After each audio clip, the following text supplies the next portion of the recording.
जब आप तन्हाई में बैठ के किसी बंदे के बारे में सोचते हो या किसी बंदे को याद करते हो तो आपका क्या ख्याल है कि उस वक्त जो ख्याल आपने अपने दिमाग के अंदर पैदा किया उस पर आपकी मलकियत है, यानी वो आपका ज़ाती ख्याल है, आपके ये दिमाग की दीवारों के अंदर कैद है, आपके वजूद के अंदर कैद है, उसकी किसी को कोई खबर नहीं है, तो आप बहुत बड़ी गलत फहमी में हो। बल्कि वो ख्याल एक ऐसी एनर्जी है जो आपके दिमाग की दीवारों को तोड़कर कायनात के दिल तक जा पहुँचता है। यानी ये कायनात आपके उस ख्याल को बाकायदा रीड करती है, रीड करने के बाद उस पर एक फैक्ट्री की तरह काम करना शुरू कर देती है।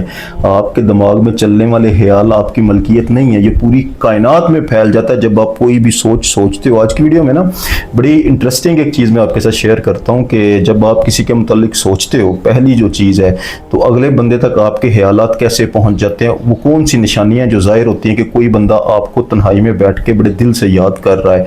नंबर 2 ये चीज़ कि आपका जो दिमाग है ये काम कैसे करता है, यानी आपके दिमाग के अंदर जो सोच पैदा होती है कैसे पैदा होती है। आपके दिमाग के अंदर आप तो नहीं देख सकते ना उस वक्त क्या हो रहा होता है। नंबर 3 ये कि जो ख्याल आपने सोचा, ये ख्याल जो आपके दिमाग के अंदर चल रहे हैं ये कितने ताकतवर है। तो शुरू यहां से करते हैं कि जब आप सोचते हो तो क्या होता है। देखो एक मजेदार तरीके से मैं आपको बताता हूं ताकि मुश्किल चीज़ भी आसानी के साथ आपको समझ आ जाए, क्योंकि बड़ी कम्प्लेक्स किस्म की दिमाग की हमारी साख्त है, इसको समझना भी थोड़ा मुश्किल है। तो आसान तरीके से, मज़ेदार तरीके से एग्जांपल देके आपको समझाता हूँ कि मज़ा लेते लेते आप बहुत गहरी चीज़ को समझ भी जाओगे।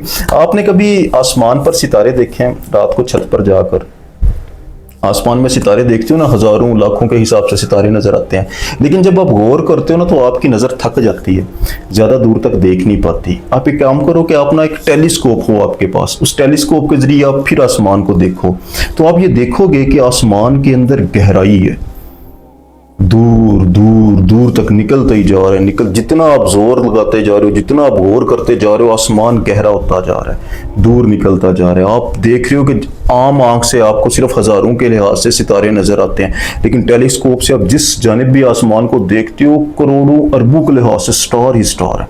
एक बहुत खूबसूरत नज़ारा आप देखोगे जब आप रात को आसमान देखते हो। अब उसको जरा गौर करना कि अगर ऐसा हो कि आप ये देखो कि एक सितारा जो चमक रहा है उसके अंदर से एक लाइट निकलती है, उसके अंदर से करंट निकलता है, वो दूसरे सितारे तक पहुंचता है, उसके अंदर से एक करंट निकलता है, वो तीसरे सितारे तक पहुंचता है। यूज अरबों के लिहाज जो सितारे हैं ना, ये सारे के सारे एक दूसरे के साथ रब्ता कर रहे हैं, एक दूसरे को मैसेजेस भेज रहे हैं, सिग्नल भेज रहे हैं, करंट निकल के जा रहे हैं। ये सारा सीन आप आसमान पर विजुलाइज करो, टिमटिमाते हुए सितारे ऊपर से धमाके हो रहे हैं और एक दूसरे के साथ वो रब्ता कर रहे हैं। ये सारे का सारा नक्शा अगर आप देख रहे हो ना, ये सारे का सारा नक्शा अपने दिमाग के अंदर रख लो। यही आपके दिमाग के अंदर हो रहा होता है। साइंस ये कहती है कि आपके दिमाग के अंदर 86 अरब न्यूरॉन्स हैं। 86 अरब न्यूरॉन्स जो हैं वो एक दूसरे को सिग्नल भेज रहे हैं, एक दूसरे के एक इलेक्ट्रिकल करंट पैदा होता है, वो एक दूसरे के साथ रब्ता करते हैं और यूं एक सर्किट बनता है। यानी 86 अरब न्यूरॉन्स के अंदर बम्बारमेंट होती है, उस बम्बारमेंट की वजह से आपके दिमाग के अंदर सर्किट्स बनते हैं, उन सर्किट्स की वजह से एक ख्याल पैदा होता है। इतनी दिमाग जो है एक फैक्ट्री की तरह काम करता है, तब जाके आपके दिमाग में एक ख्याल आता है। तो यहाँ से आप सोच लो ना कि आप दिन में कितने ख्याल सोचते हो, इतनी सोचें आपके दिमाग के अंदर पैदा होती हैं। तो ये ख्याल पैदा होने के लिए कितनी एफर्ट करनी पड़ती है इस दिमाग को। ये ख्याल इस कायनात के अंदर वाहिद आपका दिमाग है जो जनरेट कर सकती है, जो पैदा कर सकती है। ये ख्याल जो आपने सोचा है, ये देखो ये आपके दिमाग के अंदर नहीं रहता, ये आपके दिमाग से बाहर निकल जाता है। ये कितना ताकतवर है, ये ताकतवर इतना है कि अगर आप ऐसा ही समझ लो ना कि इस कायनात में हर चीज़ वाइब्रेट करती है, हर चीज़ मूव करती है, हर चीज़ की एक स्पीड है, एक रफ्तार है, एक लहर है हर चीज़। अगर वाइब्रेशन की दुनिया में जाकर, एनर्जी की दुनिया में जाकर देखो तो जिस कुर्सी पे मैं बैठा हुआ हूँ ना, ये भी एक लहर है, लेकिन इसकी वाइब्रेशन, इसकी रफ्तार इतनी सुस्त है, इसकी फ्रीक्वेंसी इतनी सुस्त है कि एक ठोस चीज़ नज़र आ रही है। अगर इसकी फ्रीक्वेंसी को बढ़ा दिया जाए, इस लहर की रफ्तार को, वाइब्रेशन को तेज़ कर दिया जाए तो ये हरारत में तब्दील हो जाएगी, आग में तब्दील हो जाएगी, यहाँ तक कि ये लाइट में, एनर्जी में तब्दील हो जाएगी। और एनर्जी की स्पीड इतनी ज़्यादा है कि वो 3 लाख किलोमीटर 1 सेकंड में सफ़र कर जाती है। और आपका जो ख्याल है ना दिमाग के अंदर पैदा होने वाला, उसकी जो फ्रीक्वेंसी इतनी लाइट है कि वो रोशनी से भी बहुत ज़्यादा रफ्तार से सफर करते हैं। उसकी रफ्तार का कोई अंदाजा नहीं लगा सकता। इतना ताकतवर ख्याल होता है कि उसको कोई एमआरआई मशीन, कोई सेंसर उसको डिटेक्ट नहीं कर पाता। वो है तो एक वाइब्रेशन, वो है तो एक लहर, लेकिन उसको कोई डिटेक्ट नहीं कर पाता, उसको कोई पकड़ नहीं पाता। इस पूरी कायनात के अंदर सिर्फ एक मशीन है जिसके अंदर वो ख्याल जो है ना वो पकड़ा जाता है। उस ख्याल को सोचा जाता है, बनाया जाता है, और अल्लाह ताला की ज़ात ने आपको वो दिया हुआ है, आपका ब्रेन। जब ये आपके दिमाग से ख्याल बाहर निकलता है, इस कायनात की जानिब बढ़ता है, तो ये लहर ऐसे फैलती है जैसे सूरज की रोशनी फैल गई हो, हर सूर्य चले जाते हैं। ये ऐसे नहीं फैलता कि जैसे आप पत्थर किसी तालाब में फेंको और लहरें निकल रही है, नहीं, ये आपके दिमाग से ऐसे निकलता है जैसे सूरज की लाइट फुल यूनिवर्स में एकदम से फैल जाती है। आपके दिमाग से निकलने वाला ख्याल भी इतनी स्पीड से निकलता है। जब ये आपके दिमाग की हदों को तोड़कर ये ख्याल, ये सोच जिसके मुतालिक आपने सोचा बाहर जाएगा, तो इस कायनात का कानून है कि लाइक अट्रैक्ट्स लाइक। मुस्बत चीज मुस्बत को अट्रैक्ट करती है, नेगेटिव चीज नेगेटिव को अट्रैक्ट करती है, यानी मानिंद मानिंद को अट्रैक्ट करता है। Like attracts like. आपने जिसको फोकस रख के, आपने जिसके मुतालिक सोच के इस पावरफुल चीज को, इस ख्याल को इस कायनात के हवाले किया, ये कायनात उस पर वर्क करती है, उसकी सिमिलैरिटीज ढूंढती है और उस बंदे तक ये सिग्नल पहुंचा देती है। यानी आपके दिमाग की हदों से निकला हुआ ख्याल अगले के दिमाग तक पहुंच जाएगा, उसके अनकॉन्शियस तक कायनात पहुंचा देगी।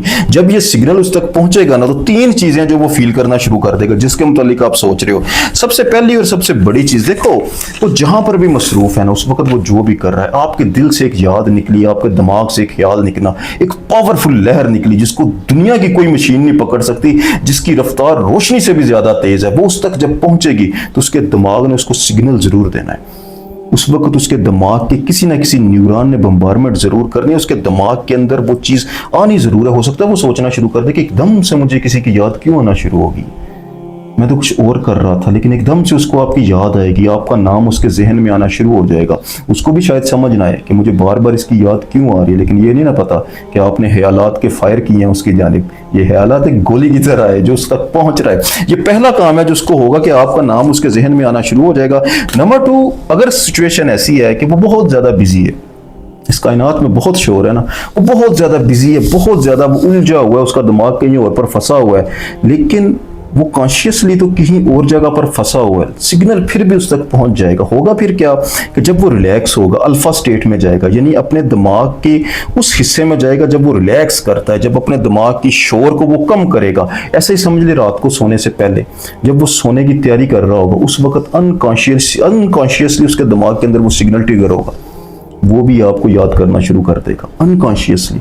जब वो रिलैक्स होगा ना, शोर कम होगा, तो उसके जहन में आप चलना शुरू हो जाओगे, कोई ना कोई चीज़ आपकी, कोई ना कोई ख्याल आपका उसके जहन में आना शुरू हो जाएगा। और जब ये रिश्ता बहुत स्ट्रांग हो ना, तो इसको टेलीपैथिक कम्युनिकेशन कहते हैं, कि इंसान एक दूसरे के साथ दिमागी तौर पर रब्ता भी कर सकता है, अपना मैसेज दूसरे तक पहुंचा भी सकता है। लेकिन ये एक अलग आर्ट है, उसके लिए बड़ी एफर्ट करनी पड़ती है, लेकिन सिग्नल उस तक पहुंच जाएगा। उसके बाद तीसरी जो चीज़ उसके साथ होगी कि जब ये सिग्नल, ये पावरफुल ख्याल, ये लहर उसकी ज़ात तक पहुंचेगी ना, तो एक कशिश है। इस कायनात का कानून है कि कायनात उसको धकेलेगी आपकी जानिब। धकेलने से मुराद ये नहीं कि उसको धक्के मारेगी कि उसके जानिब चले जाओ, नहीं, उसके अंदर, उसकी फीलिंग के अंदर आपके लिए एहसास पैदा होगा, उसका दिल करेगा आपके साथ बात करने के लिए, वो आपको मिस करने लगेगा, वो अगर आप उसके साथ कांटेक्ट में हो तो वो आपको कॉल कर लेगा। ऐसा होता है ना बाद औक़ात कि आप किसी के मुतालिक सोचते हो तो अचानक से आपको कॉल आ जाती है। वो क्यों आती है? क्योंकि उस वक्त आपका दिमाग अल्फा स्टेट में होता है और एकदम से सिग्नल उस तक पहुंच जाता है, और इसकी रफ्तार इतनी तेज होती है कि इस कायनात में किसी और चीज़ की रफ्तार नहीं। तो ये अल्लाह ताला की ज़ात ने तुम्हें एक सिस्टम बनाया हुआ है। तुम्हारा दिमाग एक इतनी बड़ी मशीन है कि इसको बयान नहीं किया जा सकता, इसके अंदर इतनी गहराइयां मौजूद है। आपका ब्रेन और ये कायनात मिलकर एनर्जी की दुनिया में खेल खेलते हैं जो आप देख नहीं पाते, लेकिन ये सब कुछ हो रहा होता है। आज के लिए इतना ही। जज़ाकल्लाहु खैर।